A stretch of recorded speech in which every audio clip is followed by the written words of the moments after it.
hari ini buruh kemudian tidak mau lagi against the low wages. We need the decent wages. Yes, we need investment. Ya, kami butuh investor. Kami butuh pabrik-pabrik berdiri. Kami butuh economic growth, social justice for all people of Indonesia, not half people. Keadilan sosial untuk seluruh Indonesia, warga Indonesia termasuk buruh. Baik, teman-teman sekalian, kawan-kawan buruh dan mahasiswa di seluruh Indonesia, selamat bergabung dalam webinar perjuangan kelas buruh dan mahasiswa yang kita akan lakukan dan kita selenggarakan secara berseri melalui siaran langsung live streaming Facebook dari beberapa Facebook yang kawan-kawan bisa lihat di player, dan juga melalui live Instagram. Ada pembicara di lokasi studio. Sekarang kita berada di Federasi Serikat Pekerja Farkes Reformasi yang beralamat di sekitar Jalan Klender. Teman-teman yang hadir sebagai pembicara di tempat ini, di studio ini, tentu akan menyampaikan beberapa hal berkenaan dengan seri pembahasan webinar perjuangan kelas buruh dan mahasiswa, Roundtable Discussion of Omnibus Law, seri pertama. Dalam seri pertama ini kita akan mengambil tema, yaitu upah murah outsourcing merajalela.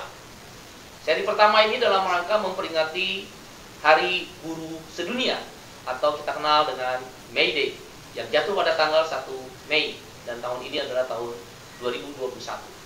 Bagaimana pemirsa dan pendengar suara FSPMI dan live Facebook maupun Instagram lainnya, pada tanggal 1 Mei 2021 nanti 50.000 buruh dari KSPI dan tentu lebih puluhan ribu buruh lain dari organisasi serikat buruh yang lain akan menyampaikan aspirasi dan suaranya bersama gerakan kawan-kawan mahasiswa yang tergabung antara lain di Badan Eksekutif Mahasiswa Seluruh Indonesia atau BEMSI, dan juga ada kawan-kawan Kesatuan Aksi Mahasiswa Muslim Indonesia atau KAMI, dan beberapa elemen gerakan mahasiswa yang lain, dan juga elemen gerakan serikat buruh yang lain pada tanggal 1 Mei nanti.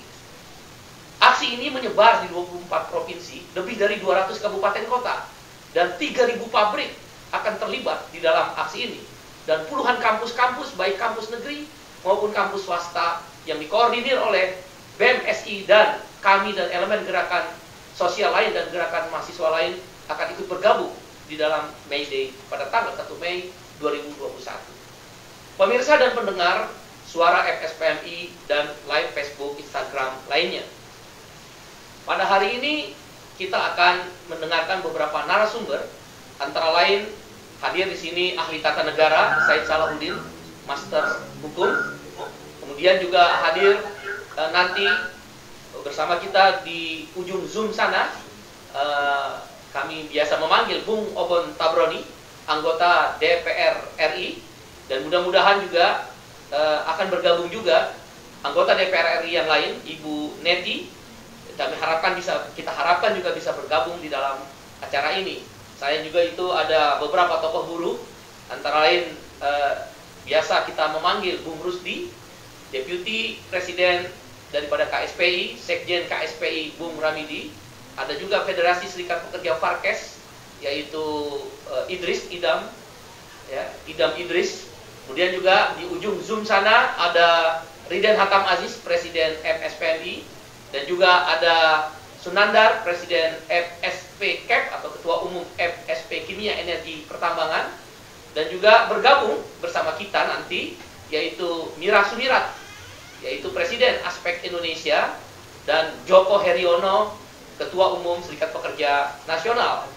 Dan ada juga penanggap, pemirsa, pendengar yang mengikuti live Facebook suara FSPMI ini akan memberikan tanggapan-tanggapan. Pemirsa dan pendengar live Facebook suara FSPMI, sebagaimana kita ketahui, Omnibus Law, Undang-Undang Cipta Kerja nomor 11 2020 sudah disahkan. Tapi persoalannya adalah, walaupun undang-undang ini sudah disahkan oleh pemerintah dan DPR, mungkin bisa nanti ditayangkan, yaitu rangkuman atau ikhtisar hal-hal yang tetap akan terus diperjuangkan oleh rakyat Indonesia, wabil khusus kalangan gerakan buruh bersama gerakan mahasiswa, working class and student of university. Kelas buruh dan kelas mahasiswa bersama rakyat akan terus menyampaikan bahwa penolakan-penolakan ini. Mungkin bisa ditayangkan beberapa hal yang menjadi sorotan di dalam Omnibus Law, Undang-Undang Cipta Kerja. Itulah yang ingin disampaikan di dalam pesan May Day pada tanggal 1 Mei nanti oleh kalangan buruh dan kawan-kawan mahasiswa. Mahasiswa sebagai the guard of movement, penjaga dari gerakan moral, moral movement, gerakan moral, bersama kalangan buruh yang ingin menyampaikan, menyuarakan perjuangan-perjuangan tentang kesejahteraan menuju kepada welfare state, negara yang sejahtera. Apakah bisa ditayangkan di dalam kesempatan ini beberapa hal yang menjadi catatan-catatan kita? Pemirsa dan pendengar daripada Suara FSPMI dan live Facebook dan Instagram lainnya, yang menjadi persoalan adalah bagaimana mungkin negara melalui Omnibus Law, Undang-Undang Cipta Kerja, di klaster ketenagakerjaan, dia memberikan legalitas menjual tenaga manusia, bukan trafficking, bukan penjualan manusia sebagaimana layak yang selama ini kita dengar, tapi tenaga manusia. Orang bekerja di satu perusahaan A, tapi melalui agen. Tidak ada hubungan kerja dengan di mana si buruh atau pekerja yang bekerja dengan pemilik modal atau majikan di perusahaan tersebut, tapi dengan agen. Agen outsourcing hanya mengambil success fee. Negara melegalkan ini berarti negara mengabaikan perannya untuk memberikan perlindungan, mencerdaskan kehidupan umum, memberikan pekerjaan dan penghidupan yang layak. Bagaimana mungkin negara yang berasaskan berideologi Pancasila membiarkan modern slavery? Sepanjang sejarah Republik ini, baru pada masa sekarang inilah dilegalkan perbudakan modern. Yang dikenal kalau di dalam bahasa Inggris ada precarious work atau pekerjaan yang tidak jelas, atau kita mengenal di sini adalah outsourcing tenaga kerja. Bagaimana kemudian dalam satu perusahaan, sekalipun itu perusahaan multinasional, di mana pengusaha atau perusahaan boleh menggunakan karyawan outsourcing 100% tanpa pembatasan jenis pekerjaan. Kalau undang-undang yang lama hanya membatasi 5 jenis pekerjaan, cleaning service, catering, security, driver, dan jasa penunjang, perminyakan atau pertambangan, dalam Omnibus Law, klaster ketenagakerjaan, tidak ada pembatasan itu. Dan boleh jenis pekerjaan mana saja. Tidak dipisahkan antara kegiatan pokok dan kegiatan penunjang. Negara telah membiarkan terjadinya perbudakan di mana kaum buruh, dan saya ingin katakan kalau Omnibus Law ini bukan ansih untuk kawan-kawan buruh, tapi anak-anak kita, para ibu-ibu dan bapak-bapak yang telah menyekolahkan anaknya sampai SMA, D3, S1, begitu dia masuk ke dalam pasar kerja, dalam labor market, maka terjadi untuk mencari kesempatan kerja secara brutal, tidak ada perlindungan karena dia masuk melalui agen. Dan ini sudah ada di depan mata, sudah berlaku. Nah, ini yang menjadi catatan bagi kaum buruh. Hal lain juga menjadi catatan kaum buruh adalah bagaimana orang bekerja di kontrak terus-menerus tanpa periode kontrak. Memang dibatasi 5 tahun untuk masa waktu kontrak, tapi periode kontrak tidak dibatasi, sehingga terjadi orang bekerja 1 bulan dipecat, orang diperpanjang, dipanggil lagi 1 tahun di kontrak, dipecat, kemudian dipanggil lagi 3 bulan kontrak. Maka jaminan kehilangan pekerjaan yang ditawarkan oleh pemerintah hanya lip service, bumbu pemanis, atau hanya akal-akalan bahwa seolah-olah negara hadir melindungi pekerja outsourcing dan karyawan kontrak. Faktanya nggak bisa terimplementasi. Karena dalam catatan kaum buruh dan teman-teman mahasiswa, dalam kajian para akademisi, termasuk nanti mungkin akan dijabarkan oleh kawan-kawan narasumber, di situ dikatakan hanya mendapatkan orang yang bermasa kerja 2 tahun berturut-turut dapat jaminan kehilangan pekerjaan atau JKP. Maka mungkin pengusaha akan mengontrak 2 tahun berturut-turut. Pasti diputus 1 tahun, diputus 3 bulan kontrak, apalagi outsourcing. Nggak mungkin agen membayar untuk mendapatkan kontrak dari perusahaan pengguna sampai 2 tahun berturut-turut. Tidak masuk akal. Dibuat manis di atas kertas, tapi tidak bisa dijalankan atau pahit di dalam tingkat implementasi. Upah murah kembali berlaku, UMSK atau upah minimum sektoral kabupaten kota dihapus. Kemudian upah minimum kabupaten kota, wahai para buruh, wahai kawan-kawan pelajar dan mahasiswa, wahai para ibu-ibu, para bapak-bapak yang menonton acara ini dan yang tidak menonton, sampaikanlah. Bagaimana mungkin gubernur diberi wewenang bisa menetapkan upah minimum, bisa tidak menetapkan upah minimum di tingkat kabupaten kota. Saya ambil contoh. Hari ini tahun 2021 di Kabupaten Bekasi atau Kabupaten Karawang, upah minimumnya tahun 2021 tahun ini adalah sekitar 4,9 juta rupiah per bulan. Upah minimum sektoral kabupaten kota atau UMSK di Bekasi dan di Karawang itu 5,2 juta untuk tahun 2020. Bagaimana mungkin orang masuk kerja upahnya turun? Atau orang yang sedang bekerja karena kontraknya masih ada, upahnya turun. Negara apa? Saya ILO Governing Body kebetulan menjadi daripada pengurus pusat Badan Perserikatan Bangsa-Bangsa atau PBB, yaitu ILO berkantor di Jeneva. Tak pernah saya melihat satu aturan di seluruh dunia upah itu diturunkan oleh undang-undang. Aneh bin ajaib. Itu yang menjadi kritik daripada kawan-kawan serikat buruh. Apalagi kenaikan UMK hanya inflasi. Inflasi itu hanya menyesuaikan harga. Nilai pesangon diturunkan. Saudara, para pemirsa dan pendengar, selamat datang di webinar Perjuangan Kelas Buruh dan Mahasiswa seri pertama, Upah Murah Outsourcing Merajalela. Ada yang bisa ditampilkan dalam momen ini? Tidak? Kalau belum, kita akan lanjutkan. Saudara, kita akan dengarkan pertama 3 menit sikap dari pimpinan buruh dari Federasi Serikat Pekerja Farmasi dan Kesehatan, para pekerja farmasi, para pekerja apotek, para pekerja di rumah sakit, diwakili oleh ketua umumnya Saudara Idris Idam. 3 menit kami beri waktu untuk menyampaikan itu. Silakan, Bung Idris. Oke, terima kasih Bung Presiden Iqbal yang telah memberikan waktu kepada kami. Pertama-tama tentu saja kami para buruh diajarkan oleh para pendahulu-pendahulu kami membicarakan tentang undang-undang tentang pembuatan PKB. Pertama adalah PKB kita buat itu harus lebih bagus dari sebelumnya. Itu dasar pertama kita. PKB itu perjanjian kerja bersama ya, antara pengusaha dengan buruh. Jadi wakil dari serikat buruh. Ya. Kalau tidak ada serikat buruh dia disebut PP atau peraturan perusahaan ya, PP. Silakan. Nah, kalau dia aktif buruh yang memiliki SB, maka dia memiliki PKB. Nah, dalam peraturan tersebut setiap 2 tahun sekali ada perubahan. Nah, perubahan itu kami diajarkan oleh pendahulu-pendahulu kami bahwa harus lebih baik dari sebelumnya. Nah, pertanyaannya adalah, apakah dengan adanya Omnibus Law ini membuat apa yang sudah diperjanjikan antara pengusaha dan serikat buruh yang kita kenal dengan PKB tadi akan mengalami turun nilainya? Inilah yang satu hal yang unik ya saat ini ya. Dulu PKB kita buruh yang mengajukan, semangat kita mengajukan perubahan. Dan dia perubahan 2 tahun sekali dan diperpanjang setahun.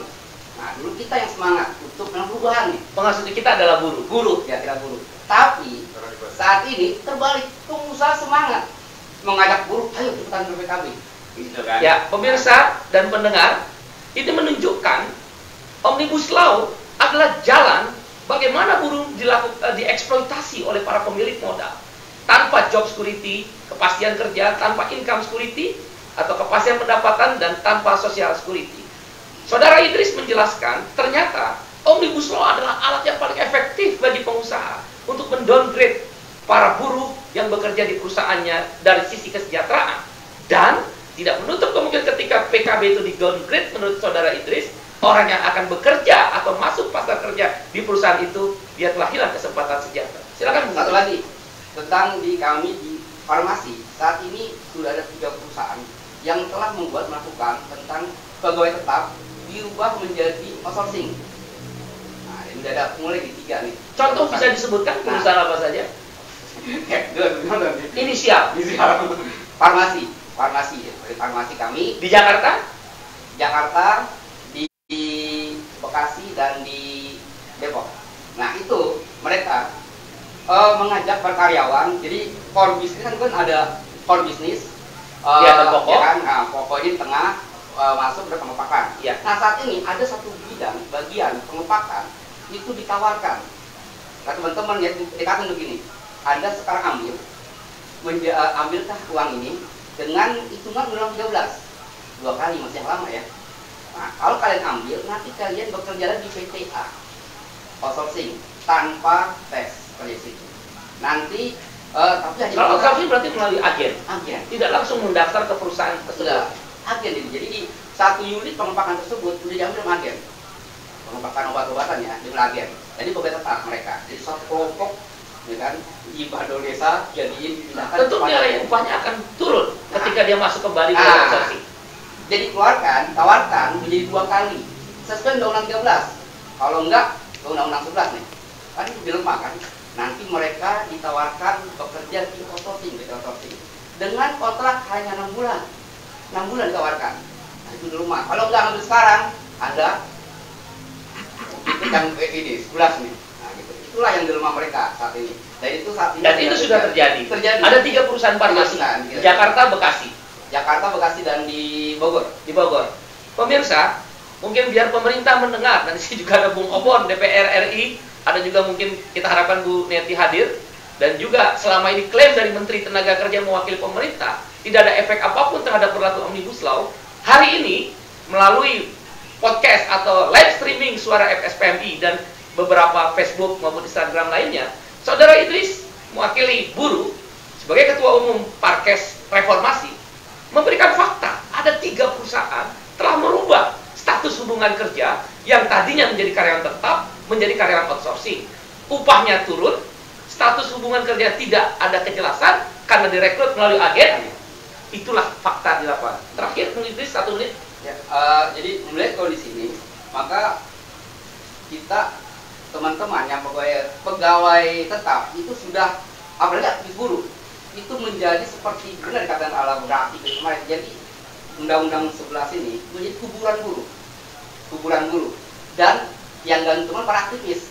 Jadi aktivis itu di data nih. Menarik. Si A, si B, si C, ketuanya, sekretarisnya siap digantung aja. Menarik. Omnibus Law adalah alat untuk menggantung aktivis serikat buruh, dan Omnibus Law adalah menjadi kuburan bagi masa depan kaum buruh dan seluruh anggotanya. Terima kasih, Bung Idris. Kita beri aplaus buat Bung Idris.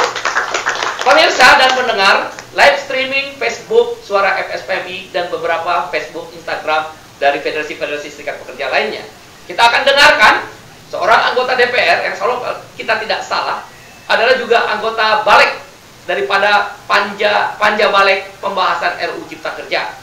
Beliau adalah seorang tokoh buruh, bahkan masih menjabat sebagai salah seorang wakil presiden di KSPI dan deputi presiden di Federasi Serikat Pekerja Metal Indonesia atau FSPMI.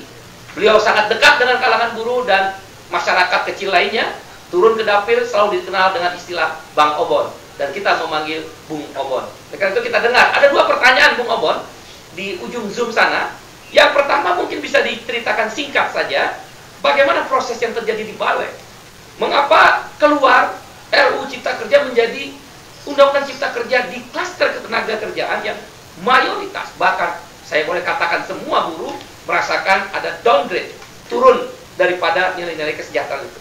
Pertanyaannya kedua, Bung Obon, apa pandangan Bung Obon dan apa yang bisa dilakukan setidaknya sebagai anggota DPR atau mudah-mudahan DPR terhadap Omnibus Law ini? Apakah legislative review misal, Bung Obon, atau mungkin melakukan revisi di tahun 2022 atau apa, Bung Obon? Kami ingin mendengar pandangan dari Bung Obon Tabroni, anggota DPR RI 2019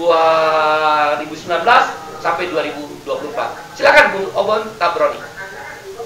Hampir sebagian besar masukan rekan-rekan, kemudian juga usulan rekan-rekan masuk dalam daftar inventaris masalah. Semua yang teman-teman masuk, baik tentang persoalan upah, kemudian tentang outsourcing atau hubungan kerja, kemudian tentang upah sektoral, PHK, dan yang lain-lain. Itu menjadi pegangan bagi saya untuk melakukan perjuangan di dalam tentu. Yang sebelumnya saya tidak masuk ke dalam badan legislatif, kemudian diperbantukan di badan legislatif untuk menyampaikan itu semua. Proses berjalan dari klaster-klaster yang ada, kita Halo? Ya, Halo? silakan Bung Obon. Apakah didengar dengan jelas? Dengar jelas, dengar Bung Obon. Proses berjalan seperti yang kita tahu saat itu, perwakilan teman-teman menyampaikan langsung kepada pimpinan Dewan tentang dampak yang akan terjadi ketika Omnibus Law ini dipaksakan dengan konsep yang ada.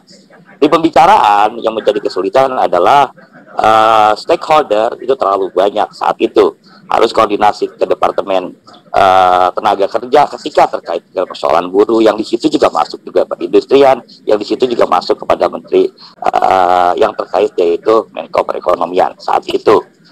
Dalam proses-proses yang ada, tentu saya sampaikan alasan yang ada, yang itu bisa dilihat karena dilakukan secara live sidang-sidang tentang bagaimana ketika saya persoalkan persoalan upah sektoral contohnya, yang dampaknya itu tidak ratusan ribu kalau upah sektoral itu tetap berjalan, atau proses-proses yang lain. Tapi tentu tadi Bung Rusdi sampaikan situasi hari ini, situasi politik hari ini, kemudian situasi ekonomi hari ini, dan persoalan-persoalan yang ada, sehingga banyak konsep, banyak pemikiran, kemudian yang lain-lain, karena tentu diskusi atau perundingan tentang atau pembahasan tentang undang-undang itu berbeda dengan PKB. Mana PKB kan yang membahas itu hanya dua pihak, yaitu pengusaha kemudian dan dari serikat pekerja, lingkupnya lebih kecil. Tetapi undang-undang ketika bicara partai, kita bicara dengan beberapa partai.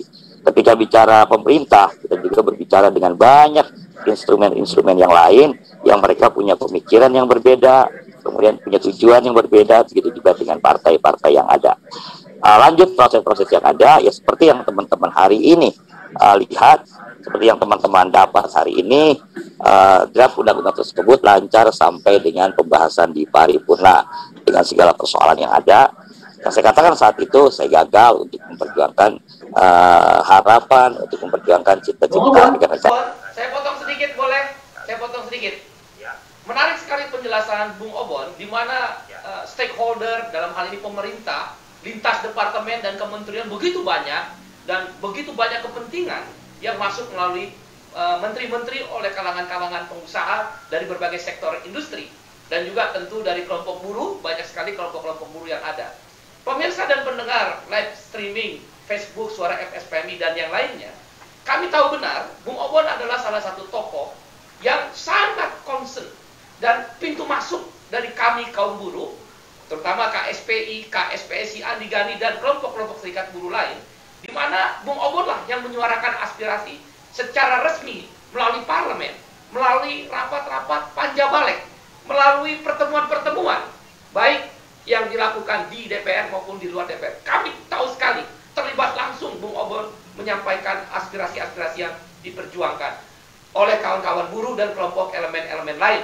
Bahkan kami tahu Bung Obon, saya ingat benar dalam beberapa kali pertemuan, Bung Obon lah yang meyakinkan setidak-tidaknya fraksi di mana Bung Obon berasal, bahwa daftar inventarisir masalah yang tadi Bung Obon sampaikan persis benar. Kalau nanti dikatakan 100% mungkin mendekati lebih dari 90%, itu seperti yang kita konsep, yang kita gagas dari unsur kawan-kawan serikat buruh. Kami tahu benar perjuangan Bung Obon. Mungkin kita ingin menggali sedikit Bung Obon, kalau bisa diceritakan bagaimana kemudian proses yang tadi begitu baik, bahkan kita ikut terlibat di tim kecil, dan Bung Obon saya tahu benar termasuk yang ditunjuk oleh pimpinan fraksi dari partai Bung Obon berasal, dan bahkan kawan-kawan anggota DPR lain pun meminta Bung Obon bisa semacam tanda petik juru bicara dalam menyampaikan gagasan-gagasan buruh ini. Itu menjadi daftar inventarisir masalah masing-masing fraksi bagus sekali, menyerap semua aspirasi buruh. Tadi boleh saya katakan kalau tidak 100%, 90%. Tapi kenapa ketika terjadi dalam proses pembahasan udah masuk di tim panja balik itu berubah drastis Bung Obon? Mungkin ini sesuatu yang tidak bisa Bung Obon ceritakan secara terbuka, tapi mungkin bisa dikasih satu gambaran proses apa yang sedang terjadi. Apakah pemerintah begitu dominan, ataukah DPR yang sudah tidak terlalu siap untuk menghadapi argumentasi yang dibangun oleh pemerintah, atau apa Bung Obon? Apa yang sedang terjadi? Sedikit saja mungkin bisa dibukain bocorannya lah. Kira-kira Bung Obon, gimana menurut Bung Obon? Ya tentu dari pembahasan awal dominasi memang dipegang oleh pemerintah dengan data-data yang ada, kemudian dengan konsep-konsep yang ada, pemerintah bisa menguasai. Kemudian yang kedua juga, karena pemerintah itu dalam satu lingkup, yaitu pemerintahan, di mana kementerian-kementerian yang ada tentu kan harus berkoordinasi, mereka kan akan lebih mudah karena mereka berjalan satu komando itu begitu berjalan. Contoh tentang tadi saya sampaikan upah sektoral dalam dengan satu kementerian dianggap sesuatu yang logis, tapi ketika bicara pada hal-hal yang lain itu bisa berubah bahkan pada detik-detik terakhir.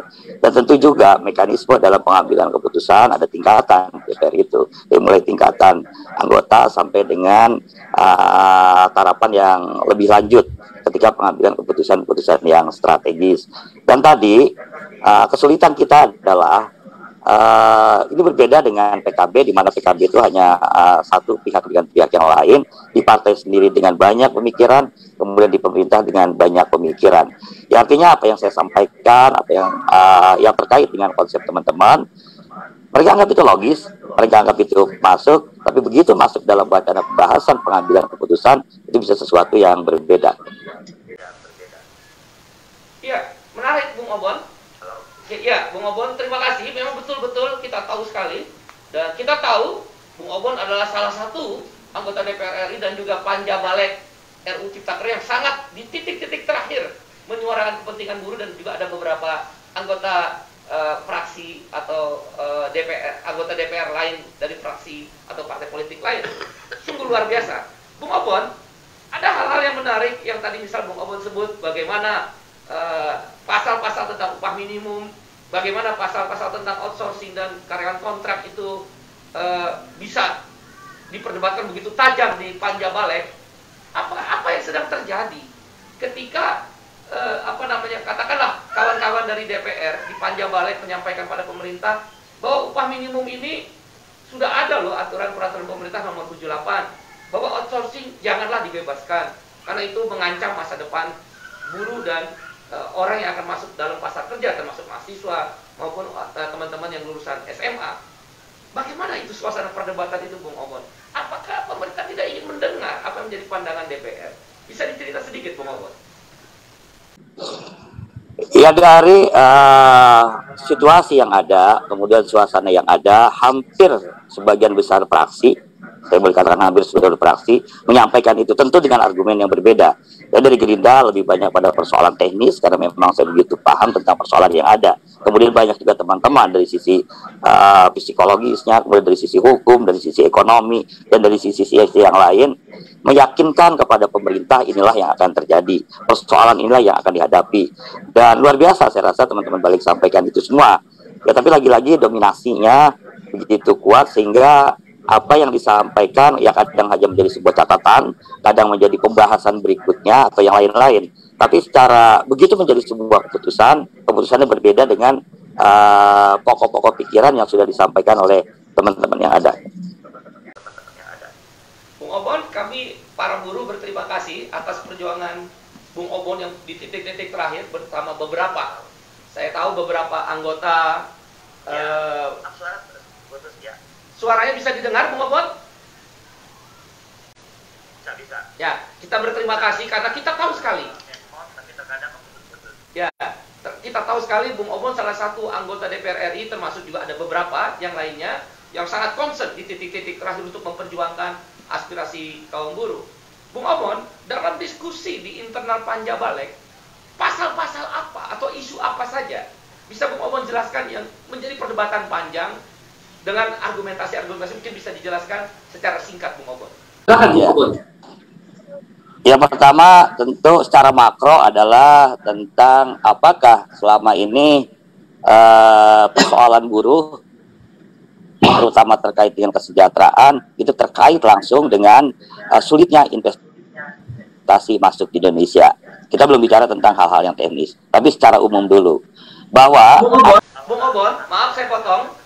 Apakah, Bung Obon, saya potong maaf, apakah memang ada begitu keras dari unsur pemerintah meyakinkan anggota DPR bahwa sulitnya investasi yang masuk dijawab melalui klaster tenaga kerjaan dengan membuat outsourcing sebebas-bebasnya, membuat kontrak tanpa periode, mengurangi nilai upah minimum dalam bentuk UMSK dihilangkan, UMK bisa diputuskan ada, bisa diputuskan tidak ada oleh gubernur.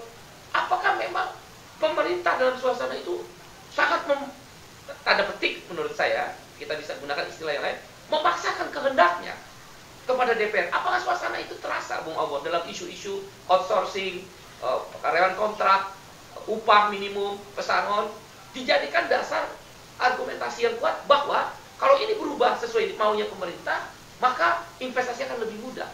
Apakah ada suasana itu, Bung Obon? Ya, saya sambung apa yang saya sampaikan tadi bahwa persoalan tenaga kerja bukan salah satu faktor penghambat dari masuknya investasi. Banyak hal-hal yang lain terkait dengan infrastruktur, terkait dengan perpajakan, imigrasi, dan yang lain-lain. Nah, sampai terakhir saya tidak mendapatkan memang data untuk membantah itu semua. Lebih banyak pada persoalan asumsi. Asumsi ketika ke depan undang-undang ini akan disahkan, maka dengan bla bla bla bla ada yang ada, kemudian dengan seolah undang-undang ini bisa menjadi sebuah pintu masuk yang segala macam itu yang sampai dengan hari ini memang belum terbukti masuknya investasi. Karena memang saya berkeyakinan bahwa persoalan tenaga kerja itu bukan persoalan yang utama, dan lebih banyak argumen pemerintah itu lebih banyak pada asumsi, bukan realitas yang ada. Tetapi lagi-lagi realitas yang ada kemarin itu ketika bicara tentang kekuatan, ketika bicara dengan realitas politik hari ini yang semua tahu, ya itulah yang terjadi. Dasar asumsi, data atau segala macam bukan menjadi sesuatu hal yang pokok sebagai sebuah bahan pembahasan. Banyak dari tim ahli yang menyampaikan data juga. Inilah data-data yang ada. Ya, tapi lagi-lagi itu suasana yang terjadi kemarin itu. Bung Obon, menarik kita melihat di beberapa pemberitaan media, baik televisi, radio, maupun online dan cetak, media online dan cetak, bagaimana tiba-tiba yang diagendakan dalam undangan DPR itu akan disahkan sidang paripurna RUU Cipta Kerja tanggal 8 Oktober 2020, tiba-tiba bergeser menjadi tanggal 5 Oktober 2020, dipercepat, hanya rapat pimpinan DPR terbatas. Saya tidak tahu apakah Bung Obon mengetahui ini, mungkin bisa dijelaskan sedikit kenapa itu terjadi. Bahkan apa yang sedang terjadi, Bung Obon? Kenapa kok DPR itu pindah-pindah hotel, dan bahkan hari libur Sabtu Minggu tanggal merah pun, tanda petik ya, saya bicara DPR sebagai lembaga, tidak orang per orang, kok seperti kejar tayang? Apa ada sesuatu, Bung Obon? Tapi kalau memang tidak bisa dijelaskan, mungkin bisa dikasih gambaran saja, Bung Obon. Ya, kalau dengan kejar tayang saya sepakat, karena memang waktu itu kan kita akan menghadapi sidang paripurna untuk penutupan masa sidang. Kemudian yang kedua, ketika dilakukan di luar, memang saat itu pandemi itu masih sesuatu yang sangat luar biasa. Beberapa ruangan, beberapa anggota ada yang terkena, termasuk staf, akhirnya diputuskan di luar. Nah, tentang sidang-sidang itu tidak menjadi persoalan dilakukan di dalam atau dilakukan di luar gedung. Kalau tentang lokasi atau tempat, tapi kalau tentang waktu, memang ya kalau dibilang kita ngap-ngapan juga kan. Hari ini lakukan sidang, kemudian di Tangerang, kemudian pindah segala macam untuk mengejar target yang ada. Nah, tentang perubahan jadwal sidang paripurna itu diputuskan dalam rapat musyawarah pimpinan yang terkadang memang ada perubahan-perubahan, ya dimajukan atau dimundurkan. Apakah indikasinya untuk mengejar tayang atau segala macam, ya mungkin teman-teman punya pandangan yang bisa melihat indikasi-indikasi yang ada. Tapi tentu kalau bicara tentang ruang, bicara tentang tempat, itu sesuatu yang biasa. Sidang itu berubah tempat, termasuk juga tentang waktu. Nah, kejar tayang itu ya pasti, karena memang sampai hari libur kita lakukan itu sidang-sidang yang ada. Ya, Bung Obon, kami saksi hidup, termasuk saya saksi hidup. Anda adalah salah satu anggota DPR yang concern, dan sampai titik terakhir tadi kita sebutkan benar-benar berusaha terus memperjuangkan isu-isu buruh. Mungkin banyak di luar sana yang tidak mengerti tentang itu, bahkan tanda petik ada hal-hal yang negatif, menghujat. Padahal kita tahu benar Anda bagian yang sangat penting yang terus menyuarakan. Tapi kan DPR bukan hanya Obon, Ansi atau beberapa anggota DPR lain yang menyuarakan hal yang kritis untuk memperjuangkan aspirasi buruh, mahasiswa, penggiat HAM, penggiat lingkungan dan masyarakat adat dan yang lainnya. Kami tahu Anda salah satu yang tetap kritis dan tetap memperjuangkan itu, walaupun ada sebagian orang yang tidak mengerti kemudian menjadi salah paham. Tapi kami mengerti, dan kesempatan ini adalah kami meyakinkan semua pemirsa, pendengar live streaming Facebook Suara SPMI bahwa Obon Tabroni, anggota DPR RI, adalah orang salah satu yang terus memperjuangkan suara buruh, dan Anda telah berbuat lebih dari apa yang kami harapkan, Bung Obon, karena ini tentang realita dan suasana yang memang begitu sedang terjadi. Bung Obon, terima kasih. Dan pertanyaan yang terakhir, apa pandangan Bung Obon dengan sebagai anggota DPR, tidak melekat fraksi, tidak melekat partai politik, sebagai anggota DPR, apa Apa pandangan Bung Obon? Atau mungkin ada saran menghadapi Omnibus Law Undang-Undang Cipta Kerja, tapi kita khususkan di klaster ketenaga kerjaan, di mana jelas sekali semua buruh, saya boleh katakan 99% buruh merasa dirugikan dengan Omnibus Law. Apa saran, pandangan, atau apa yang harus dilakukan terhadap Omnibus Law? Pertanyaan kedua, apakah mungkin Bung Obon dilakukan legislative review atau bahasa kita sehari-hari revisi terhadap Undang-Undang Cipta Kerja nomor 11 2020 di tahun 2022? Kalaulah itu mungkin, Bung Obon, bersediakah Anda, tentu kami berharap bersedia, untuk menjadi motor untuk melakukan revisi itu di tahun 2022 sebagai alat perjuangan terus-menerus dari kaum buruh dan mahasiswa. Kira-kira bagaimana pandangan Bung Obon? Ya, ya tentu perubahan itu sesuatu yang biasa, yang terkait dengan undang-undang yang sudah disahkan, kemudian ada perubahan-perubahan, kemarin kita sudah lakukan juga perubahan, contoh undang-undang tentang olahraga, undang-undang banyak, undang-undang yang lain, kesehatan atau yang lain. Tapi itu semua ada mekanisme yang mesti ditempuh. Dan yang paling penting dari itu semua adalah situasi politik, kemudian bagaimana kepemimpinan yang ada, kemudian bagaimana juga situasi yang ada di partai-partai yang ada di legislatif tentu. Artinya hal tersebut sangat terbuka luas, hal tersebut bisa dilakukan. Tinggal mekanismenya bagaimana, caranya bagaimana bisa diskusikan. Kemudian yang kedua apa yang teman-teman lakukan yang terkait dengan perjuangan. Kalau tadi mungkin perjuangan yang sifatnya politis. Yang kedua, perjuangan yang teman-teman lakukan hari ini adalah perjuangan tentang hukum. Teman-teman lakukan berbagai upaya, kemudian meyakinkan segala macam, itu juga sesuatu yang luar biasa. Kita nggak tahu mana yang berhasil, apakah perjuangan lewat internal kembali untuk mengangkat ini menjadi sesuatu yang direvisi atau hukum. Dan yang luar biasa juga hari ini bukan hanya perjuangan yang sifatnya politik, kemudian perjuangan hukum. Saya lihat campaign begitu marak. Kemudian kesadaran, cuma memang belum menyentuh pada kesadaran semua teman-teman buruh. Banyak teman-teman buruh yang menganggap ya udahlah, dengan situasi yang ada kita terima. Nah, maka dari itu proses yang lain adalah penyadaran. Proses penyadaran itu menjadi sesuatu yang penting. Kemudian campaign menjadi sesuatu yang penting. Ya jangan salah juga bahwa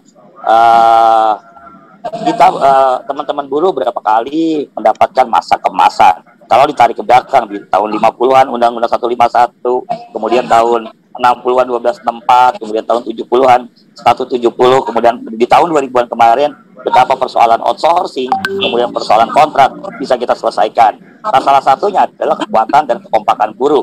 Karena kemarin salah satu kendala adalah ketika melakukan rapat-rapat di DPR, ada teman-teman serikat buruh yang menganggap itu sesuatu yang sudah oke, dan itu selalu dibawa oleh pemerintah bahwa serikat buruh sepakat untuk itu. Nah, itu adalah kondisi yang nyata, kondisi yang real, yang disikapi oleh teman-teman dari serikat buruh. Terima kasih. Oke, Bung Obon, kita sudah mendengar penjelasan Bung Obon. Terima kasih. Obon Tabroni, anggota DPR RI periode 2019-2024. Kita beri aplaus buat Bung Obon. Sehat selalu Bung Obon, dan terus berjuang.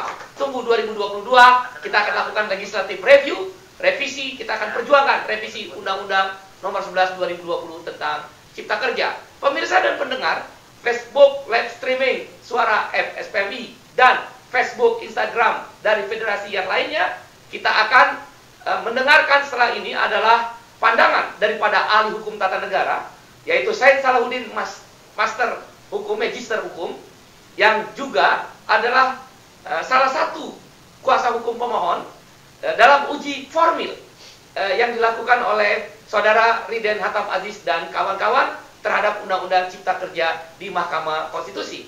Apakah kita bisa melihat penayangan video berikut? Pemirsa dan pendengar live streaming Suara FSPMI dan yang lainnya, kita lihat dulu penayangan satu video ini. Silakan. Tanggal 17 Agustus 1945, lahirlah Indonesia sebagai sebuah negara yang merdeka. Indonesia, negeri yang indah, kaya, dan subur. Masyarakat Indonesia hidup dengan latar belakang budaya dan agama yang beragam, dan bekerja sebagai petani, nelayan, dan buruh pabrik. Tapi keindahan alam dan kekayaan alam serta kesuburan alamnya tidak dirasakan oleh sebagian besar rakyat Indonesia. Petani dan nelayan Indonesia tetap hidup dalam kemiskinan. Demikian pula dengan pekerja atau buruh pabrik. Buruh pabrik masih tinggal di kontrakan-kontrakan yang sempit dengan lingkungan yang tidak terawat. Pergi kerja dengan berjalan kaki. Di saat bekerja pun mereka berdiri. Yang lebih menyakitkan saat mereka istirahat makan siang. Mereka tidak makan siang di kantin, tetapi mereka makan di luar pabrik, yang dimana kondisinya kotor, panas, dan bau yang tidak sedap. Makanan yang mereka santap pun sangat sederhana, seperti mie ayam, mie instan, gorengan, dan lain-lain.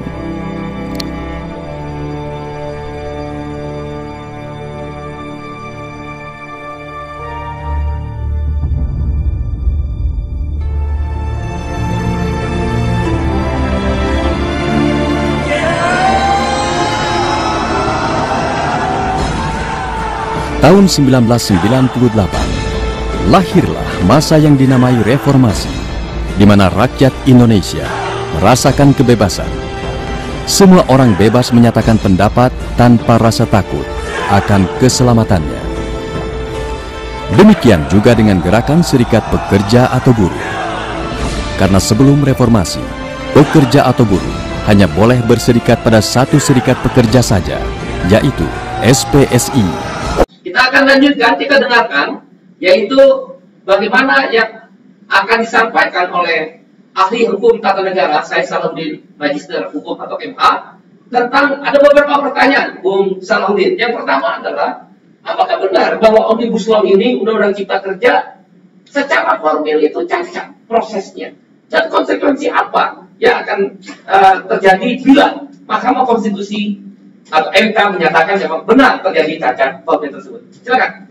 Ya, pertama, saya mungkin orang pertama yang pernah menyoal undang-undang ini kelak akan cacat formil sebelum undang-undang ini disahkan. Saya ingat pertama kali saya sampaikan di forum seminar KSPI di akhir tahun 2019, ingat saya itu. Saya sudah menemukan satu indikasi bahwa ada persoalan formil di proses pembuatan undang-undang ini. Lantas kemudian oleh kementerian, khususnya Bappenas waktu itu masih kepala Bappenasnya Pak Bambang Brojonegoro, Mendikbud Dikti yang baru diganti kemarin ya. Beliau saat itu kepala Bappenasnya. Beliau presentasi di Universitas Indonesia dalam satu makalah yang tidak menyebut langsung Omnibus Law, tidak menyebut Cipta Kerja, tetapi tentang ancang-ancang yang mau dicapai Indonesia di tahun 2045. Di situ dalam paparannya, dalam satu naskah yang saya baca, saya pelajari, dasar dibuatnya tentang rencana pembangunan Indonesia 2045. 2045 itu jatuhnya 100 tahun Indonesia merdeka. Di situ disebut, dasar dibuatnya rancangan program pembangunan Indonesia 2045 untuk menuju 100 tahun adalah 7 impian tadi itu. Oke? Maka disitulah dimulai di konsepnya. Lantas belakangan untuk ini supaya bisa mempunyai satu dasar hukum, diusulkanlah seperti yang kita dengar Pak Sofyan Jalil dan lain-lain mengusulkan tentang Omnibus Law. Cara menampung banyaknya ide-ide tadi itu ditampung dalam satu undang-undang supaya nggak ribet, supaya nggak sulit. Ya kan? Jadi mau beda materi, beda isu dituangkan dalam satu undang-undang yang sama dengan metode Omnibus Law. Saya tidak merasa tidak ada persoalan soal metodenya, walaupun itu tidak dianut oleh sistem hukum Indonesia. Nggak ada masalah, sepanjang Undang-Undang P3 yang saya ceritakan di awal tadi itu harus diubah dulu. Karena metode Omnibus Law tidak kompatibel dengan metode Undang-Undang P3. Dalam Undang-Undang P3, satu isu, satu materi dibuat dalam satu undang-undang. Jadi, Undang-Undang Perburuhan, misalnya Undang-Undang 13 tahun 2003. Mau diubah. Bunyinya, menurut Undang-Undang P3, Ketika diubah, maka dia hanya boleh mengatur isu perburuhan juga. Nggak boleh undang-undang undang-undang perburuhan, undang-undang tenaga kerjaan itu mengubah di dalamnya undang-undang misalnya tentang perikanan. Nggak ada urusan. Dia nggak boleh menurut undang-undang P3 itu. Jadi satu isu, satu materi dengan diubah dengan satu undang-undang atau dicabut dengan satu undang-undang yang sama. Itu perintah undang-undang P3. Itu perintah undang-undang P3. Nah, di situ kita mulai melihat bahwa oh ternyata ada banyak hal yang disimpangi. Perlu saya tegaskan dulu bahwa kok ini ada pengujian formil seperti Bung Iqbal bilang tadi ke MK Undang-Undang Cipta Kerja kok terhadap Undang-Undang P3, bukan terhadap Undang-Undang Dasar. Kan pengujian di MK itu undang-undang terhadap Undang-Undang Dasar. Nah, dalam pengujian formil itu memang agak berbeda dibanding pengujian material. Di dalam undang-undang pengujian formil, pengujian itu didasari oleh undang-undang yang mengatur tentang tata cara pembentukan undang-undang. Termasuk di dalamnya aturan-aturan yang turunan dari undang-undang yang mengatur itu seperti Undang-Undang P3, Undang-Undang MD3, peraturan-peraturan DPR itu juga bisa dijadikan sebagai dasar, gitu kan? Untuk menguji atau dijadikan sebagai batu uji dalam pengajuan permohonan formil. Itu ditegaskan dalam beberapa putusan MK. Kalau gitu saya potong sedikit, apakah ini bisa menjelaskan bahwa ketidakterpenuhannya prasyarat yang diatur dalam Undang-Undang P3 dalam pembahasan atau pengesahan Undang-Undang Omnibus Law, Undang-Undang Cipta Kerja ini bisa dijadikan salah satu alasan bahwa terjadi cacat formil dalam pembahasannya. Kebetulan saya diminta juga menjadi kuasa dalam permohonan formil perkara nomor 6 2021 yang sudah satu kali bersidang di MK, sidang pendahuluan. Nah, di situ kami memasukkan juga itu, Iqbal. Kita memasukkan tentang salah satu argumentasi mempertentangkan antara Undang-Undang Cipta Kerja dengan Undang-Undang P3 tadi, gitu kan? Nah, di dalam Undang-Undang P3 ada yang menarik lagi, Bang. Di dalam Undang-Undang P3 itu diatur lagi, ada aturan begini. Dalam hal sebuah rancangan undang-undang akan disahkan dalam sebuah prolegnas, program legislasi nasional. Kan kita masuk prolegnas 2020 ya. Ada syaratnya. Syaratnya ada 8. Salah satu minimal dari yang 8 ini harus ada syaratnya.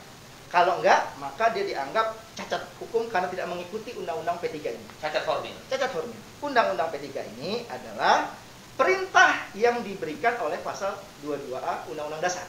Jadi dia pasal Undang-Undang 223 itu kenapa bisa dijadikan batu uji? Karena dia diperintahkan oleh Undang-Undang Dasar juga. Jadi secara tidak langsung kita juga menguji Undang-Undang Dasar. Di dalam Undang-Undang P3, di dalam pasal 18 misalnya, ada 8. Yang pertama, sebuah rancangan undang-undang boleh disahkan dalam prolegnas kalau dia berupa perintah Undang-Undang Dasar. Pernahkah kita dengar ada Undang-Undang Dasar dalam Undang-Undang Dasar kita yang memerintahkan pembentukan Undang-Undang Cipta Kerja? Ada tidak? Nggak ada. Ada. Satu, gugur alasan pertama. Alasan kedua, undang-undang itu dibentuk karena ada perintah dari ketetapan MPR atau TAP MPR. Ternyata nggak ada juga. Gugur. Yang ketiga, alasannya adalah karena ada undang-undang lain yang memerintahkan undang-undang dibentuknya Undang-Undang Cipta Kerja. Nggak ada satupun. Penelitian Anda Tidak ada satupun. Tidak ada satupun. Saya pastikan tidak ada satupun undang-undang yang berlaku di Indonesia. Bagaimana argumentasi pemerintah yang mengatakan tumpang tindih peraturan-peraturan yang ada, apakah peraturan pemerintah, keputusan presiden, ada juga undang-undang yang terkait investasi, yang terkait dengan ketenaga kerjaan, dijadikan dalih atau alasan, apakah bisa memenuhi poin nomor 3 tadi? Nanti ke nomor berikutnya ada lagi tuh, Pak. Ada lagi tuh. Silakan. Jadi yang undang-undang tidak ada tadi. Nah, terus kemudian yang keempat, yaitu karena ada rencana bersama. Rencana bersama. Jadi tidak boleh satu pihak. Antara DPR, antara pemerintah, dan rencana strategis DPR. Kita dengar Bung Obon tadi bercerita tentang prosesnya. Dan di situ, DPR justru baru mendengar ide Omnibus Law ketika Pak Jokowi dilantik di periode kedua. Di dalam kita bulan Oktober ya? Ya, bulan Oktober 2019. Gitu kan?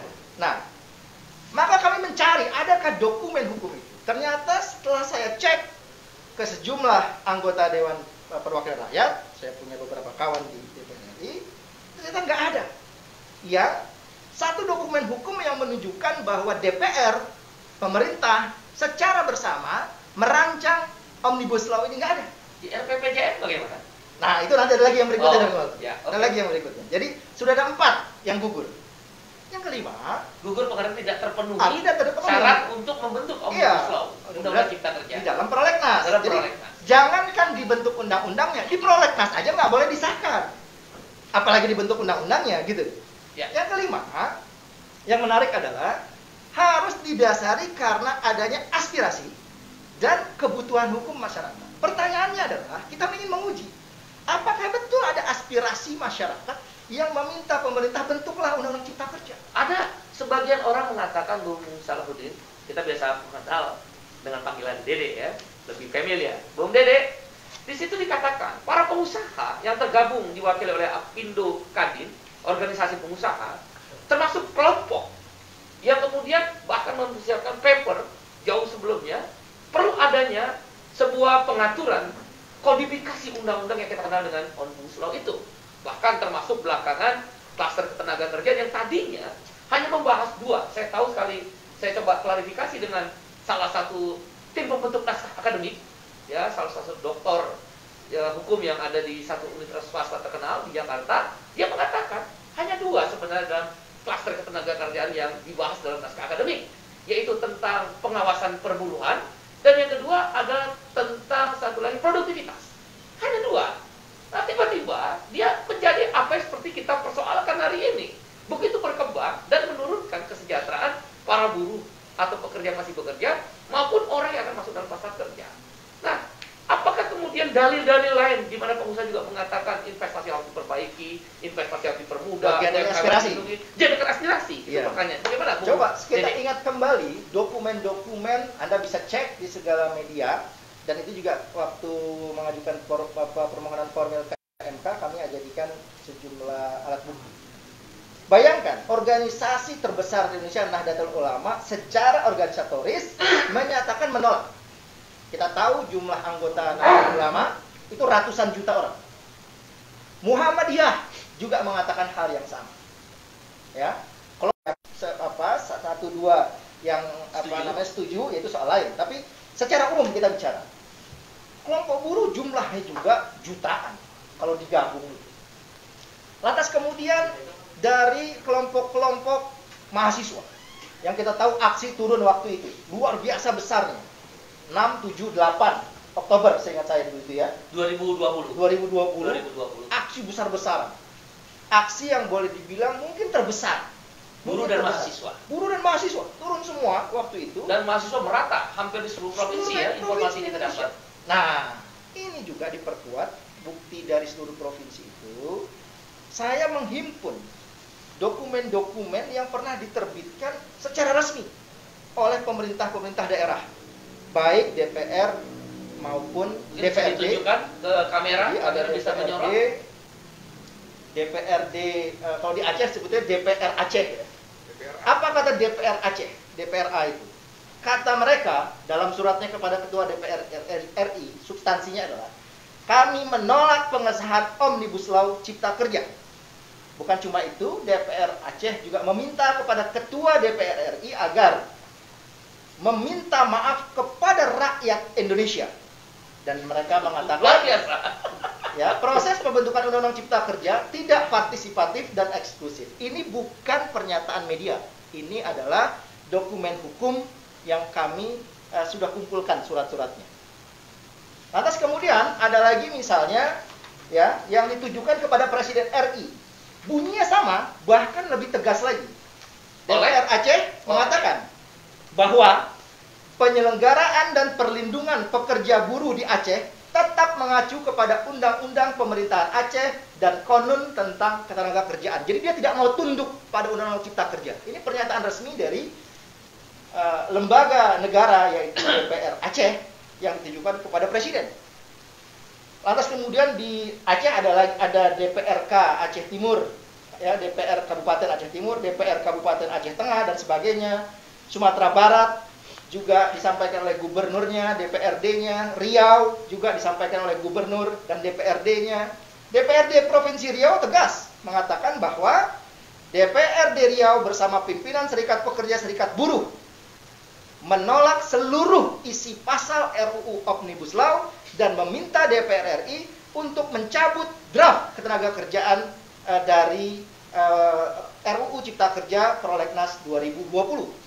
Di Provinsi Jawa Barat kami juga mengumpulkan dari Gubernur Jawa Barat, Bupati Bogor, Wali Kota Bekasi, DPRD Kota Bekasi, DPRD Kabupaten Bekasi, kemudian Kabupaten Bekasi menarik nih Bung Iqbal.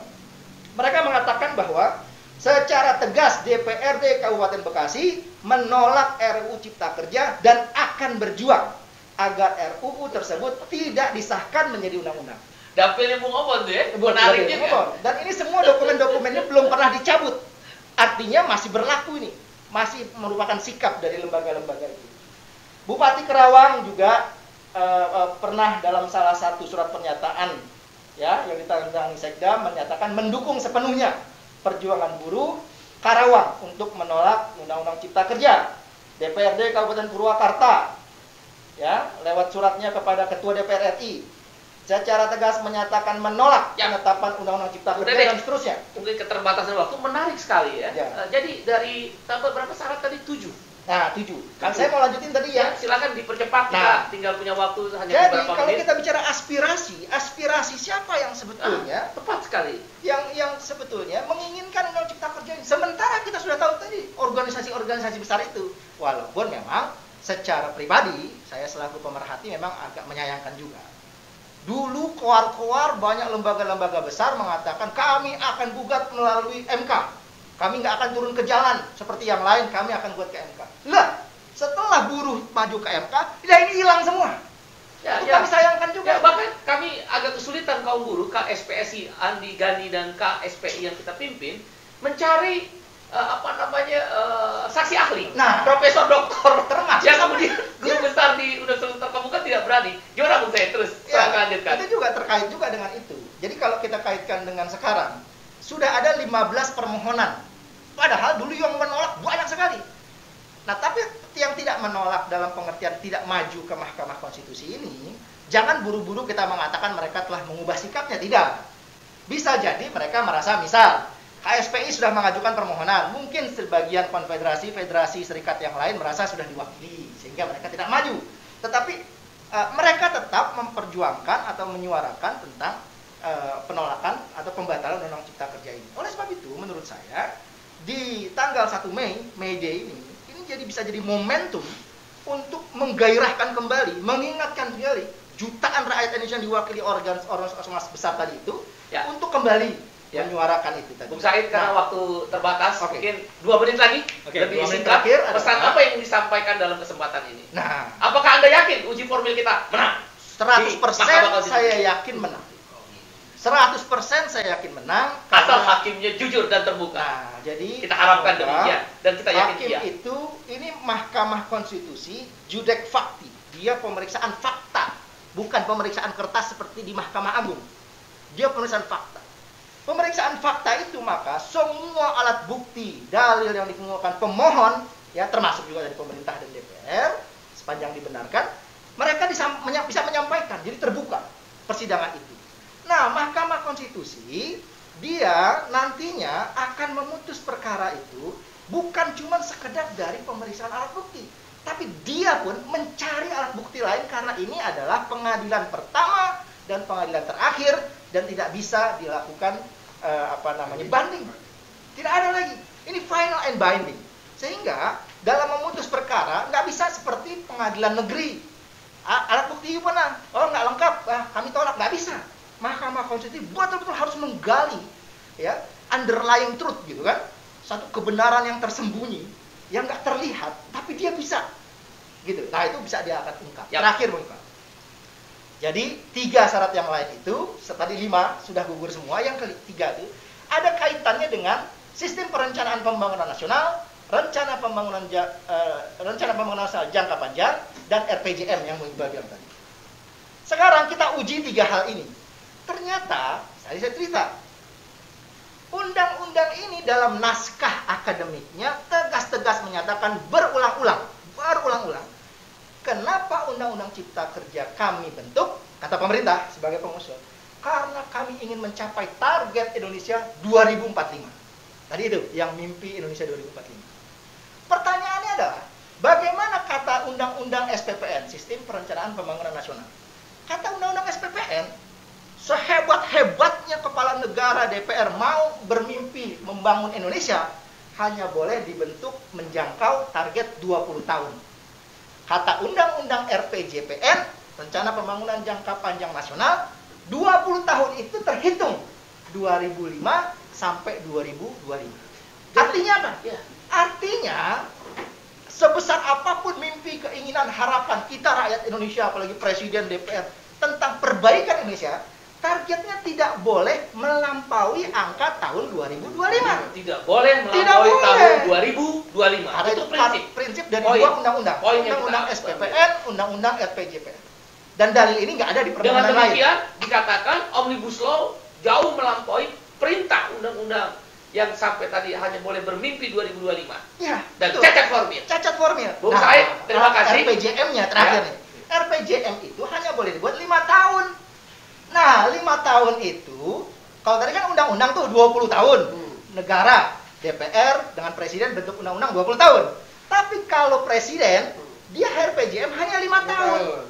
Lah, kok ini kalau 5 tahun kan berakhir di 2024. Kenapa target yang mau dicapai 2045? Kejauhan, Itu Joni. di dalam naskah akademik. Tidak, naskah akademik. Dengan demikian jelas terjadi cacat formil. Nyata sekali cacat formil. Terima kasih Bung Said Salahuddin yang biasa kita kenal dengan panggilan Dede, yang menjadi salah satu kuasa hukum daripada buruh untuk uji formil dan juga adalah ahli hukum tata negara. Kita beri aplaus. Hadir di sini ada Bu Neti. Bu Neti cuma karena waktunya sangat terbatas. Kita beri kesempatan 5 menit kepada Bu Neti untuk memberikan pandangan. Pertanyaannya adalah, apa yang Bu Neti pikir, apa yang Bu Neti rasa sebagai anggota DPR khususnya Komisi 9 tentang Omnibus Law Undang-Undang Cipta Kerja? Karena kami tahu sekali, salah satu fraksi yang sangat keras menentang Undang-Undang Cipta Kerja ini adalah fraksi PKS, di mana Bu Neti berasal.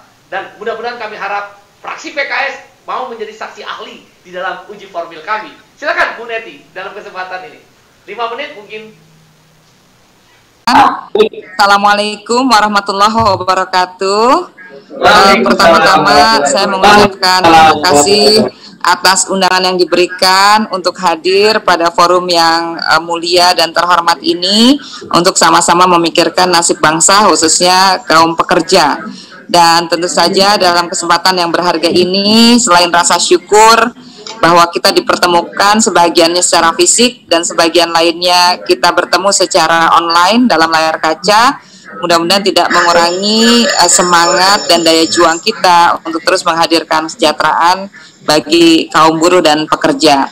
Izinkanlah saya atas nama pribadi dan juga keluarga besar PKS mengucapkan selamat Hari Buruh Internasional May Day tanggal 1 Mei besok ya 2021. Mudah-mudahan kita semua yang hadir dan juga yang secara online mengikuti diskusi pada sore hari ini betul-betul memaknai May Day ini sebagai sebuah sarana untuk membangun konsolidasi, soliditas dan juga kohesivitas ya di antara semua kalangan yang memiliki kepedulian terhadap nasib dan kesejahteraan kaum pekerja. Yang kedua, bagi PKS, pekerja dan buruh adalah elemen penting yang harus diperjuangkan, yang menjadi satu kelompok strategis dalam kehidupan berbangsa dan bernegara. Berdasarkan data BPS, kita melihat bahwa kita punya jumlah angkatan pekerja kurang lebih 138 juta lebih, dan tentu saja ini adalah jumlah yang sangat besar dan tidak boleh dipandang sebelah mata, apalagi diremehkan. Nah, sejak awal PKS menolak dan terus konsisten ya, menolak RUU Omnibus Law Cipta Kerja, dan bahkan berdasarkan kajian PKS, Undang-Undang Nomor 11 Tahun 2020 ini muatan normanya melemahkan dan mereduksi kesejahteraan pekerja atau buruh. Selama ini fluktuasi relasi hubungan antara pekerja dan pemberi kerja, pekerja dengan pengusaha ini memang sudah sangat luar biasa ya, sangat fluktuatif.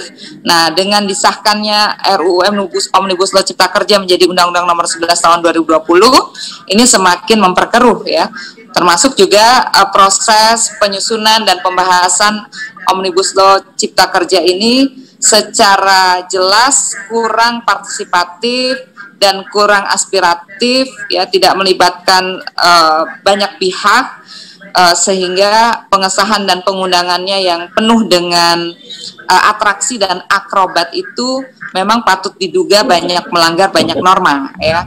Nah, oleh karena itu dengan disahkan dan diundangkannya, terdengar suara saya? Ya, dengan disahkan dan dengan disahkan dan diundangkannya Undang-Undang Omnibus Law Cipta Kerja ini, sebetulnya Presiden PKS sudah mendesak Presiden Jokowi, ya, untuk menerbitkan Perpu tentang pembatalan Undang-Undang Omnibus Law Cipta Kerja tersebut. Namun sampai hari ini, ya, kita belum melihat, ya, seperti apa itikat baik dari pemerintah setelah undang-undang ini disahkan dan diundangkan, ya. Meskipun kalau kita melihat penolakannya juga tidak berhenti, ya, sampai saat ini masih dan terus bermunculan penolakan atas Undang-Undang Cipta Kerja dari banyak elemen, khususnya dari kalangan pekerja atau buruh. Termasuk berbagai aturan pelaksana Undang-Undang Cipta Kerja ini, khususnya klaster ketenagakerjaan, mulai dari PP nomor 34 tahun 2021, 35, 36, 37 tahun 2021, membuat posisi pekerja atau buruh ini semakin sulit dan terhimpit, ya. Oleh karena itu, keempat PP tersebut layak memang ditolak, tentunya lebih layak lagi, lebih prioritas lagi untuk mencabut dan membatalkan Undang-Undang Omnibus Law Cipta Kerja, ya. Itu tentu saja menjadi satu bagian penting, ya, dalam perjuangan kaum buruh dan pekerja. Dan PKS tentu saja sangat menyayangkan, ya, lemahnya penegakan hukum, law enforcement, ketenagakerjaan, ya, berbagai pelanggaran norma ketenagakerjaan dan pelanggaran yang hari ini melanda hak buruh dan pekerja sangat marak terjadi, ya. Oleh karena itu kita melihat bahwa atau bisa mengatakan negara tidak hadir, ya, dalam memberikan perlindungan dan penegakan atas segala sesuatu yang sudah diatur dalam peraturan perundang-undangan berlaku, ya. Hari ini BPJS Kesehatan, BPJS Ketenagakerjaan, program-program yang memang seharusnya memperkuat posisi buruh juga banyak sekali pelanggaran di dalamnya. PKWT, outsourcing, pemagangan yang menyimpang dan sebagainya. Akhirnya, sebagai penutup, tentu saja saya dan keluarga besar PKS mengajak seluruh elemen bangsa, ya. Di sini ada Bang Obon ini, saudara saya, untuk mewujudkan keadilan, kesejahteraan bagi kaum pekerja, ya, dan buruh Indonesia. PKS mengajak kita tetap konsisten, berjuang, taat beribadah, semakin produktif, dan tentu saja di hari ke-17, tepatnya 17 Ramadan, ya, saya secara pribadi mendoakan agar kita tetap konsisten membela dan melayani pekerja dan buruh se-Indonesia. Itu saja mungkin yang bisa saya sampaikan. Sekali lagi, selamat Hari Buruh Internasional. Mari bergandeng tangan untuk kesejahteraan buruh dan kaum pekerja Indonesia lebih layak lagi di masa akan datang. Ya, Taufik Hidayah. Assalamualaikum warahmatullahi wabarakatuh. Waalaikumsalam. Hidup buruh. Karena sudah mendekati waktu maghrib, kita beri kesempatan langsung pada tokoh mahasiswa, Ketua Umum Badan Eksekutif Mahasiswa Seluruh Indonesia atau dikenal dengan BEM SI, dan saya biasa memanggil Bung Akbar. Silakan Bung Akbar, waktu 5 menit untuk saudara. Ya, terima kasih Pak Iqbal dan Bapak-Bapak sekalian. Hari ini kami ingin menyampaikan selaku mahasiswa, selaku agen perubahan, agen of change, agen of control, ingin menyampaikan bahwa kita sebagai mahasiswa terus akan bersuara ketika kezaliman di muka bumi ini terus juga bergelora, gitu kan. Dan kami sampaikan bahwa mahasiswa, kita tahu bahwa mahasiswa ini merupakan kaum yang sadar dan tersadarkan. Kami ingin menyampaikan pesan bahwa ketika terjadi suatu krisis di tengah masyarakat, maka disampaikan dalam sebuah teori bahwa mahasiswa lah yang paling berpeluang kecil untuk terseret dalam krisis tersebut. Dan hari ini kita lihat bahwa negeri ini sedang terjadi krisis begitu, bahwa pemerintah pemangku kebijakan lebih mementingkan pihak-pihak oligarki, pihak-pihak pengusaha dibanding kesejahteraan masyarakat di Indonesia. Apa yang dirasakan oleh kawan-kawan mahasiswa terhadap Undang-Undang Omnibus Law ini? Apakah masa depan Anda terancam? Atau Anda sebagai mahasiswa merasa proses partisipasi publik tidak dilibatkan dalam proses pembuatan Undang-Undang Cipta Kerja itu? Bagaimana Bung Akbar? Tentu yang kita rasakan saat ini, sebagaimana diskusi-diskusi yang kita jalani, gitu, bahwa Omnibus Law ini bukan berdampak saja pada hari ini, gitu, tapi berdampak pada masa yang akan datang. Kita sebagai calon generasi penerus pasti akan merasakan dampak ini, karena kita tahu bahwa pasca perkuliahan ini kita juga akan merasakan mungkin seperti bapak-bapak yang duduk di hadapan saya saat ini, gitu kan.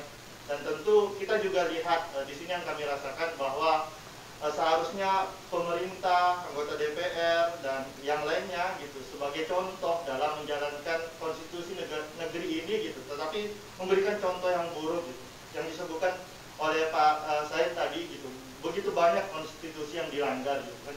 Seharusnya pemerintah akan menjadi contoh bagi kita generasi muda saat ini, tetapi malah sebaliknya gitu. Pemerintah memberikan contoh yang buruk kepada kita selaku mahasiswa, penerus dan pelurus bangsa ke depannya. Bung Akbar, menarik, webinar ini adalah berseri. Kita akan adakan seri-seri berikut. Dan judulnya adalah webinar perjuangan, kelas buruh dan mahasiswa. Apakah Anda merasa menjadi bagian penting dalam proses-proses kita ke depan untuk melakukan perlawanan, pembatalan dan pencabutan Omnibus Law? Apakah Anda berada di dalam itu bersama kawan-kawan mahasiswa? Setidaknya BMS. Silakan. Kita menyampaikan konsisten kita menolak Omnibus Law ini.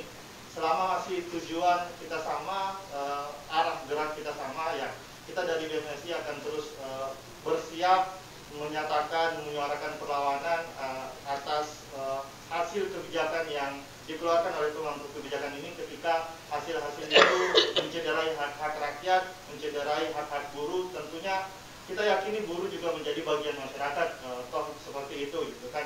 Jadi apapun yang hari ini dikeluarkan oleh pemerintah menindas hak rakyat, maka kita pastikan mahasiswa Aliansi BMSI akan selalu menjadi garda terdepan untuk menyuarakan dan membela hak rakyat. Dan BMSI akan mengajak elemen gerakan mahasiswa lain. Luar biasa, kita beri aplaus buat Bung Akbar, Presiden Badan Eksekutif Mahasiswa Seluruh Indonesia, atau kita kenal dengan BMSI, tokoh muda dari Universitas Negeri dari Riau ya, kalau saya tidak salah. Dan banyak kampus-kampus ternama, kampus-kampus negeri bergabung di dalam BMSI. Bung Akbar, sekali lagi terima kasih, dan kita akan ketemu lagi di seri-seri berikut. Dan kalau saya nggak salah, Anda akan bergabung dengan buruh ya, ikut aksi May Day. Terima kasih. Hidup mahasiswa. Hidup mahasiswa. Terima kasih saudara-saudara, pemirsa dan pendengar live streaming Suara FSPMI. Kita udah di penghujung waktu, tapi saya akan kasih kesempatan masing-masing 3 menit. Bung Joko ada? Bung Joko SPN? Nggak hadir ya, oke. Kita minta Bung Riden dan Mbak Mira. Bung Riden Hatam Aziz adalah Presiden Federasi Serikat Pekerja Metal Indonesia atau FSPMI, sekaligus pemohon utama yang dikuasa hukumkan kepada Said Salahuddin MH untuk uji formil MK. Bung Riden, bisa bercerita apa yang terjadi sekarang ini setelah Omnibus Law disahkan oleh pemerintah beberapa waktu yang lalu, khususnya klaster ketenaga kerjaan. Mungkin apakah upahnya menjadi murah, apakah outsourcing merajalela? Bung Riden, waktu Anda 3 menit. Bung Riden masih bersama kita?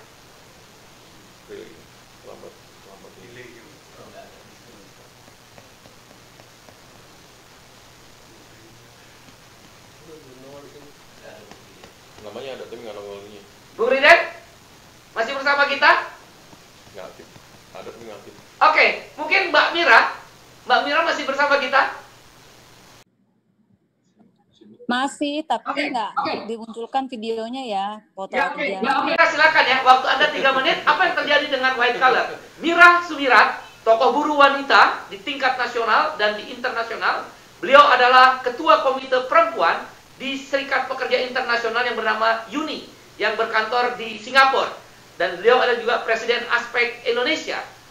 Bu Mira, silakan tanggapan Anda 3 menit dari sekarang. Ya, terima kasih Bung Iqbal selaku Presiden Konfederasi Serikat Pekerja Indonesia. Ada 2 waktu yang sangat kritis hari ini. Yang pertama, waktu akan berbuka puasa yang insya Allah kalau berdoa tuh dikabulkan ya insya Allah. Yang kedua, waktu terkait dengan bagaimana May Day kali ini adalah bagi aspek Indonesia, kita punya slogan Black May Day. masa kelam yang sangat suram, sangat hitam di depan kita, bukan hanya para pekerja yang sekarang, tetapi justru adik-adik mahasiswa nanti, kecuali ganti presiden ya sesuai dengan konstitusi, misalnya 2024 ada ganti, mungkin beda lagi nih, jadi nggak Black Friday saya kira. Jadi ini masa depan yang sangat kelam sudah sangat terlihat untuk tahun-tahun seterusnya saya kira, kecuali nanti ganti presiden. Artinya ini perjuangan kami yang kami lakukan adalah bukan hanya untuk hari ini, tetapi untuk masa depan seluruh rakyat Indonesia. Justru adik-adik mahasiswa yang tergabung dalam hal ini sekarang ini juga bergabung, yaitu join di acara ini, yaitu BMSI. Saya kira ini juga perlu mengkampanyekan, menyampaikan, mengedukasi kepada seluruh mahasiswa yang masih tertidur, gitu ya, quote and quote ya, tertidur.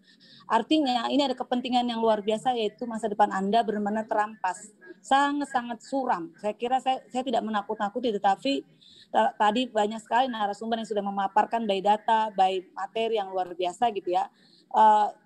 Ini menjadi tanggung jawab Anda, generasi muda. Kami sudah melakukan ini secara total, insya Allah tetap kita tidak akan pernah meninggalkan ini, gitu. Tidak akan pernah meninggalkan arena perjuangan. Yang kedua, ada yang kurang tidak disorot, yaitu tentang hak para pekerja perempuan. Sesungguhnya pekerja perempuan ini juga sangat-sangat mengalami pintu gerbang utama yang mengalami kerugian luar biasa di di Undang-Undang Cipta Kerja Omnibus Law ini. Betapa tidak, karena banyak sekali hak-hak pekerja perempuan yang betul-betul terampas ya dengan Undang-Undang Cipta Kerja ini. Artinya bisa disampaikan para pekerja perempuan juga perlu bisa disampaikan apa yang terampas dari pekerja perempuan.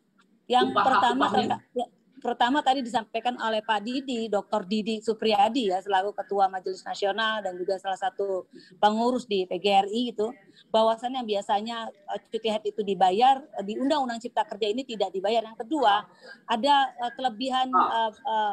kelebihan upah jam lembur yang tentu tidak ada batas di Undang-Undang Cipta Kerja ini, yang biasanya di Undang-Undang 13 tahun 2003 itu ada batas ya, paling maksimal 3 jam gitu ya. Nah, ini kerugian besar bagi perempuan, artinya tentu perempuan ini juga harus difasilitasi terkait dengan ada kelebihan kerja lembur ini gitu, dan beberapa hal terkait dengan penunjang hak pekerja perempuan ketika mereka di kerja malam gitu dan lain sebagainya.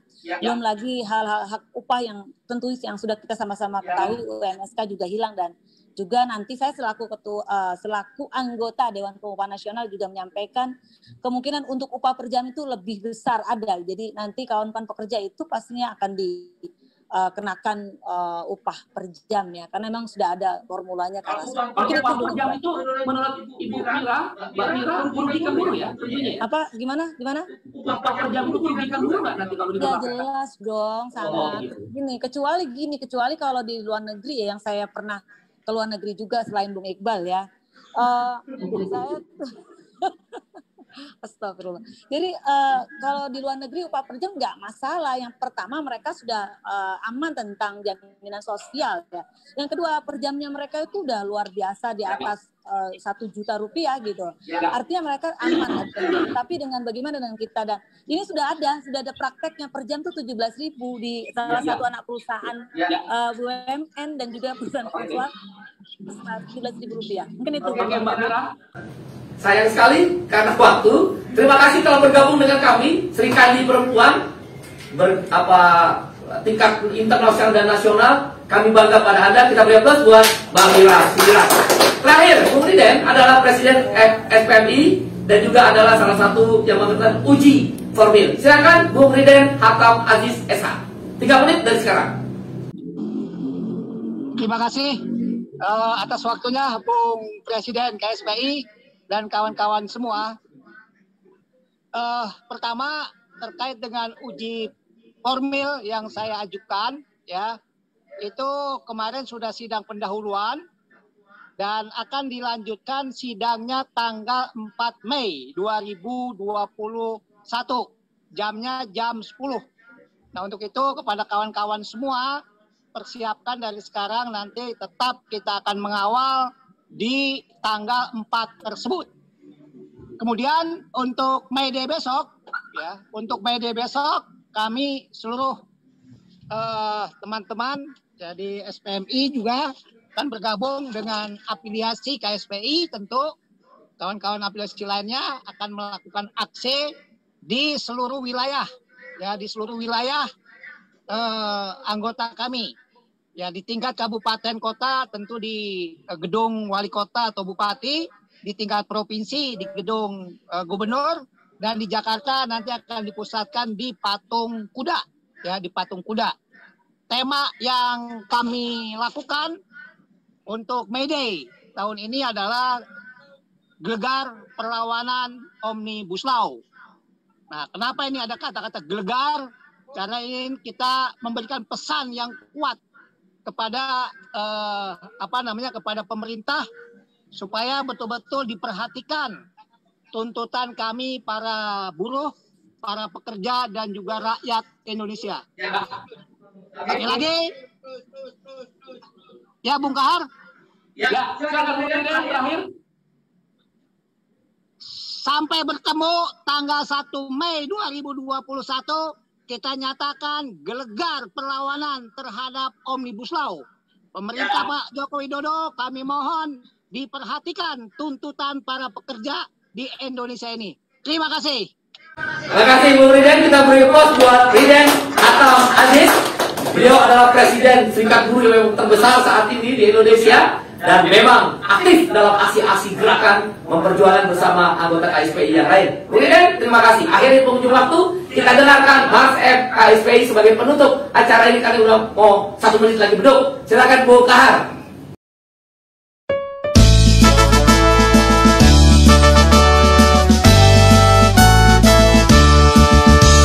Satu tekad kemauan membara, membangun sarana perjuangan dengan satu tujuan utama, perjuangkan hidup sejahtera. Konfederasi Serikat Pekerja Indonesia berjuang demi bangsa dan buruh Indonesia.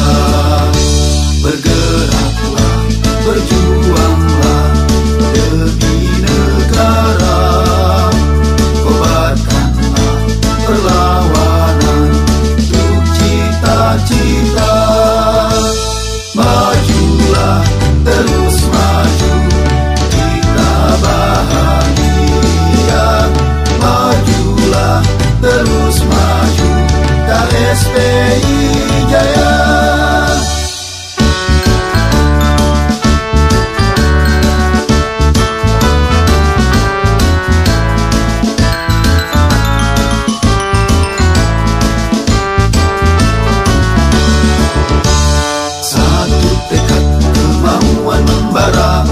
Membangun sarana perjuangan dengan satu tujuan utama, perjuangkan hidup sejahtera. Konfederasi Serikat Pekerja Indonesia berjuang demi bangsa dan buruh Indonesia. Bergeraklah, berjuanglah demi negara, kobarkanlah perlawanan untuk cita-cita. Majulah, terus maju, kita bahagia. Majulah, terus maju, KSPI jaya. Majulah, terus maju, kita bahagia. Majulah, terus maju, KSPI jaya. KSPI jaya. Pemirsa pendengar, live streaming Facebook Suara FSPMI kita telah selesai. Dan bersama dengan azan maghrib 17 Ramadan umat muslim memperingati turunnya Al-Quran. Dan turunnya Al-Quran, dan saya rasa ajaran agama lain juga sama, adalah barokah. Menang uji formil, menang uji material. Dan kami juga mengucapkan terima kasih pada sahabat kami Bung Andi Gani Nenawea, Presiden KSPSI, dan Dr. Hotma Sitempul, Dr. Andi Asrul, dan jajaran daripada kuasa hukum uji material Undang-Undang Cipta Kerja di Mahkamah Konstitusi bagi KSPSI AGN dan KSPI yang sudah dilakukan. Terima kasih untuk semuanya. Sampai jumpa di seri yang kedua webinar perjuangan kelas buruh dan mahasiswa. Wassalamualaikum warahmatullahi wabarakatuh. Salam sejahtera bagi semua. Puji syukur bagi Tuhan yang Maha Kuasa. Hidup buruh, hidup mahasiswa. Terima kasih.